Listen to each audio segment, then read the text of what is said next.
এইভাবে গুলি খাইয়ে খাইয়ে আসতেছে। সকাল থেকে শান্তিপূর্ণভাবে শহীদ মিনারে অবস্থান করতেছিলাম, কিন্তু পুলিশ এবং বিজিবি তারা অতর্কিতভাবে প্রথমে গ্রেনেড ছুড়ছে, তারপর আমাদের উপরে গুলি করছে। আমাদের অনেক বোন ছিল, তাদেরকে পাড়াইছে, লাইতেছে, তাদেরকে মারছে।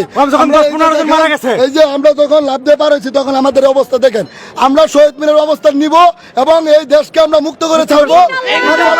সরকার পতন হওয়ার আগ পর্যন্ত আমরা আছি। আমাদের ভাইদেরকে নির্বিচারে হত্যা করা হচ্ছে। এখনো এই মেডিকেলে অনেক ভাই আছে, 2-1 মারা গেছে এবং অনেকে ইমার্জেন্সিতে আছে। তারা কতটা বর্বরতা চালাচ্ছে আপনারা দেখেন।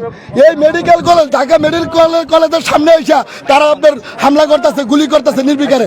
আমরা এর বিচার চাই। ঢাকা মেডিকেলের মতো জায়গায় একটা স্বায়ত্তশাসিত মেডিকেল কিভাবে তারা ককটেল হামলা করে, গ্রেনেড হামলা করে?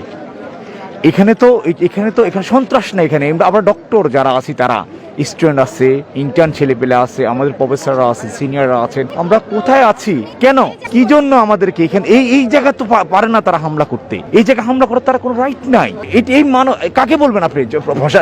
সরকার প্রধান নেই তো আজকে সরকার প্রধান নেই, আজকে মাস্ক পরে কথা বলতে হচ্ছে। আপনি বুঝতেছেন? আমরা মাইক্রোফোনের সামনে মাস্ক পরে কথা বলতে হচ্ছে। পয়সা আছে গতিতে, কারণ কথা বলতে পারছি না তো। আমার বাক স্বাধীনতা হরণ করা হয়েছে, আমার ভাইদেরকে খুন করা হচ্ছে, প্রতিনিয়ত বম গ্রেনেড থেকে শুরু হচ্ছে সব জায়গায়।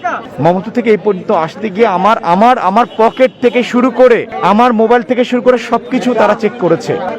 কেন এটা করবে তারা? কি জন্য তারা এটা করবে? দেখেন, এই যে দেখেন, এক মিনিট দেখেন, এটা দেখেন, এটা ঢাকা মেডিকেলে, দেখেন, এটা মনে হচ্ছে আমাকে ঢাকা মেডিকেল, এটা জরুরি গেটের সামনে, ইমার্জেন্সি গেটের সামনে তারা গ্রেনেড মেরেছে, শটগান দিয়ে ফায়ার করেছে।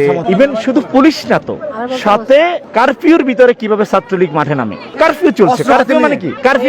সবাই কারফিউ কিভাবে তারা ছাত্রলীগ নামে, ছাত্রলীগ পুলিশের সাথে থেকে তারা বোম মারছে কিভাবে? হাউ ক্যান পসিবল বলেন? এটা কি দেশ? আমরা এটা চাই না। আমরা আবারও রিকোয়েস্ট করবো বাংলাদেশ সেনাবাহিনীকে,